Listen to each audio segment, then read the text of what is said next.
Salve, salve, rapaziada! Aqui seu amigo Mr. Jack. O programa é Realidade Black na batida de um sonho. Hoje vamos trazer para vocês, geral vai poder conhecer a história de Vitor Gabriel Tosta Rodrigues, o DJ Vitor. Se liga aí.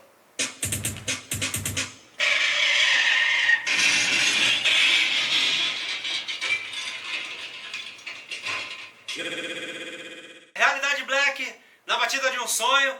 Estamos aqui com a família dele, DJ Vitor. Lúcio, pai, Vanessa, mãe e Letícia Helena, irmã, a princesinha. Letícia, tá no ponto? Sim. Olha aí, mandou. Rapaziada, vamos contar hoje aqui a história desse cara que tá surgindo na nossa cena, a cena do Funk Brasil, diretamente do Rio de Janeiro para o mundo. E aqui, Lúcio, pai. Conta um pouquinho pra gente, Lúcio, das suas vertentes, o que você curtiu na sua época de adolescente, fazendo com que isso influenciasse na vida do teu filho. Que pelo que eu percebo aqui, é o mais velho, né? Sim. Então, a gente tem essa curiosidade de saber aí por onde você passeou, por onde você trilhou musicalmente, vindo isso a influenciar no DJ Vitor. Então, na minha época, né, de adolescente, eu não cheguei a curtir muito os bailes funk, né? Fui a um a outro, mas aqueles bailes mais tranquilos, onde não tinha, né, aquela situação de corredor, de lado A, de lado B. Até porque, né, meus pais sempre ficaram muito no meu pé e eu fui sempre um cara assim muito tranquilo. Eu procurava seguir aquilo que eu recebia de orientação. Então, aqueles que eram mais tranquilos, frequentei, né? Mas calma aí. Aqueles que eram mais tranquilos você frequentou. Lembra do baile? Lembra do bairro, onde era o baile? Sim. Um que era basicamente o que eu frequentava era do Castelo das Pedras. Ah, lá no Rio das Pedras? Isso. Conta pra mim, a gente deve ter se esbarrado por lá algumas vezes também, né? Sim, com certeza. Mas a tua influência vem de lá, porque você era lá do Rio das Pedras? Não. Eu era de Santa Cruz da Serra. Até os meus 18 anos eu morei lá e logo em seguida eu vim morar aqui em Magalhães Baixo. Né? E aí, com a influência dos meus primos que são daqui e amizades que eu fiz, né? Estava com 18 para 19 anos, foi aí que a gente começou a sair e curtir esses bailes. A ser introduzido dentro da cena do funk carioca, né? Isso aí. E curtindo o melhor baile da cidade, assim como diria Geiso do Castelo. O Castelo é violência zero. Então, ô Lúcio, com tudo isso, você também ouvia programas de rádio, não é isso? Sim. Quando você não ia pro baile, você ficava em casa ouvindo programa de rádio, você, sua família, Vanessa, Letícia e o Vitor, né? Isso aí.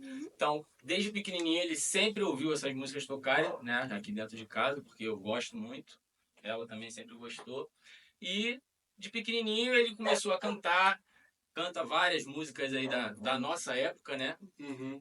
Até que um belo dia, eu conversando com ela, eu falei, poxa, vamos ver se a gente leva ele num baile mesmo, para ele ver como é que é o clima, né? Ver as equipes de som tocando. Então e sentir essa situação. Então a gente quer saber, qual foi o primeiro baile que você levou o Vitor para ter aquela sensação de sentir o grave batendo, do DJ falando, parando tudo, sonoridade zero, só o microfone, o DJ apresentando, dando aquele papo na rapaziada? Foi em dezembro de 2022, lá no Campão do Piabetá.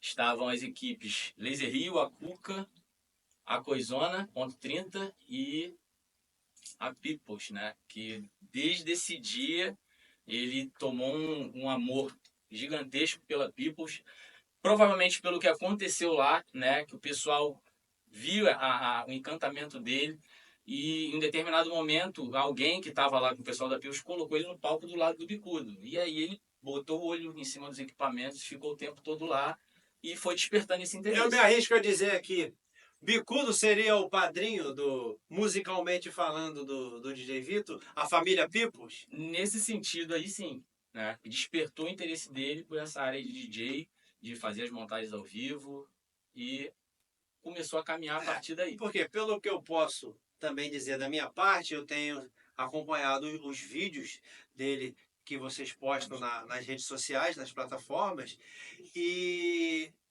ele tem sempre um bom entrosamento e mais intimidade com a galera da Pipos, Sim. justamente com o DJ Bicudo. Correto. Então, o que acontece?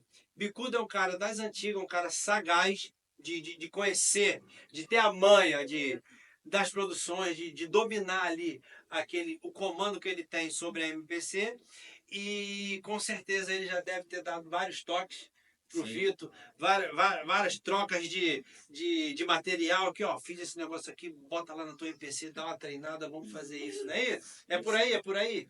Isso aí. Não só ele, né, como todo mundo da Peoples, né? Esse primeiro baile que a gente foi onde despertou o interesse dele. A partir daí, ele baixou um aplicativozinho no celular e começou a brincar em casa. Até Pelo então, celular, isso pelo celular. né? E passado um tempo, pegaram, né? O pessoal do Som da História do Funk pegou um videozinho dele brincando Reginaldo no e celular. Tojão. É. Mais especificamente, o Ulisses pegou um videozinho Ulisses, grande que Ulisses. estava no Facebook e postou lá na página do Som da História do Funk. E aí esse vídeo deu uns comentáriozinhos, né? E o pessoal elogiando ele, falando que ele estava se saindo bem. E aí foi a partir desse momento que eu, como pai, comecei a olhar com outros olhos. Né? Porque até então, para mim, era mais uma brincadeira dele dentro de casa. Entendeu? Quando eu vi pessoas do meio elogiando, falando que ele estava se saindo bem, eu já comecei a olhar. Foi aí que de maneira você diferente. começou a olhar de maneira diferente, dar um start e falar assim, cara, em vez de eu comprar um PlayStation, em vez de eu comprar um boneco, um brinquedo, uma bola, algo do gênero, de repente eu vou investir num equipamento de DJ para ele. Isso aí. Isso aconteceu em janeiro, no dia 29. Tá bom, mas você é bom de datas, então. Janeiro 29, mas o Vitor tinha quantos anos? Ele estava com 11, né? 11 anos, para fazer 12. Quando ele fez 12, em agosto de 2023, eu dei para ele uma controladorazinha pequena de entrada. Né? Então ele começou a brincar com o controlador em agosto de 2023. E aí em janeiro fizeram essa postagem lá.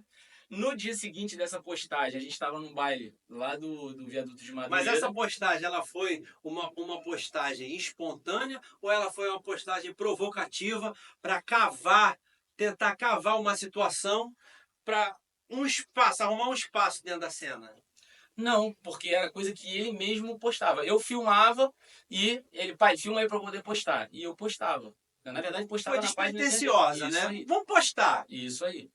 Aí no dia seguinte dessa postagem na página do Somos História do Funk, tava o pessoal do Realidade Black lá e viram ele dançando com a galera lá fazendo passinho. E aí chamaram ele para entrevistar ele. Não fui eu, não. Foi eu. Não, nesse dia não era você que tava lá não. Quem tava lá era a Tati. Eu ainda não tinha assinado aquele contrato milionário com a galera do Realidade Black, rapaz. Fica quieto. Conta! E aí, né, ela fez algumas perguntas para ele, né, porque muito difícil a gente ver uma criança na idade dele se interessar pelo funk da antiga. No dia dessa entrevista, né, ele me solta pra Tati lá que estava começando como DJ.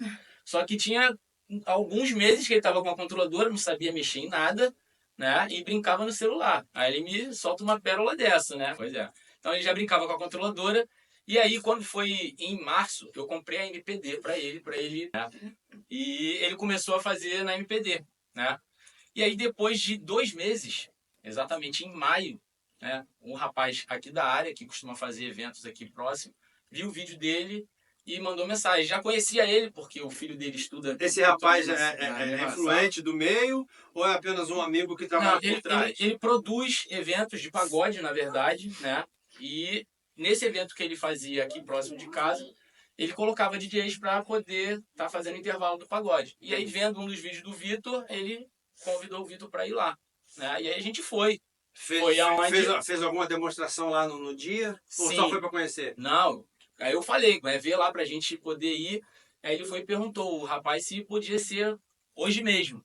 Aí o rapaz falou, pode. Eu falei, caraca, como é que a gente vai assim de uma hora pra outra? Enfim, fomos. Cheguei lá, quem tava lá como DJ era o Fábio Imperador. Fábio Imperador. Grande DJ. E aí a gente levou, né, o material dele, né? A MPD, A MPD, notebook e tal. notebook, montamos tudo lá. O Fábio apresentou ele, né? Falou que ele costumava curtir os bailes com a gente e tudo mais. Começou a se interessar pela carreira de DJ e aos pouquinhos eu fui comprando os equipamentos para ele e botou ele para tocar. Rapaziada, Bate-papo super leve, super bacana. Realidade Black na batida de um sonho. Lúcio, conta pra gente. Primeiro baile do DJ Vitor. As equipes de som, os DJs presentes, participantes. Conta pra gente. Então, o Vitor tocou no primeiro baile, né, em uma equipe de som, lá no Campão do Piabetá. Fala o nome. Exatamente no mesmo local onde eu levei ele para curtir o primeiro baile dele, né? Na equipe Laser Rio, né, o Alan, através do pessoal que Abraço, Alan. através do pessoal que eu conheci de Teresópolis, né, que conhecia ele, os vídeos do Vitor foram, né, se propagando, chegaram até ele, e ele fez esse convite, né? Então a primeira equipe que o Vitor tocou em um baile foi na Laser Rio. Logo em seguida, ele tocou também na Peoples, né, lá no Viaduto de Madureira, o Bicudo abriu um espaçozinho para ele lá. E a Deu aquele partir apoio daí, moral, né?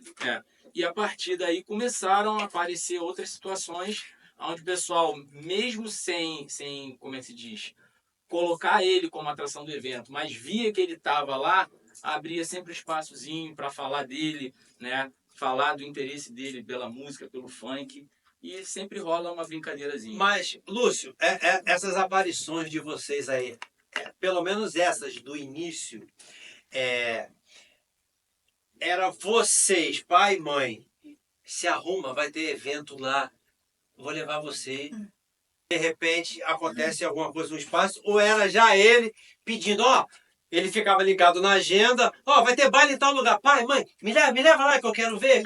Intimando. Para, Aí eu falo. Debaixo de chuva, debaixo de ele já dava o alvará todo escrito, era só pra vocês Exatamente. assinarem. ele já vinha com a agenda dos eventos pra gente, ó, dia tal tem esse, tem esse, tem esse, a gente vai em qual? Por ele a gente ia em todos, né? Mas não dá, então a gente olhava aqueles ali que ficavam mais tranquilo pra gente ir mais próximo de casa, né? Mas nem sempre acontecia, tanto que a gente mora aqui em Magalhães Baixo e Realengo, eu já fui com ele pra Magé, Piabetá, Teresópolis, né? Até porque O bom é que é só lugar perto. pertinho. Não tem pedágio. Teve dia dele estar fazendo evento em Santa Cruz da Serra e depois eu ter que ir com ele lá pro quilômetro 32. No mesmo dia. A gente que é da madrugada sabe como é que é. Já passamos muito por isso, por esses caminhos aí. Lúcio, mais alguma coisa para falar? Faltou falar alguma coisa? Acho que não. Se faltou alguma coisa, eu vou deixar agora a critério dele aí conversar com vocês.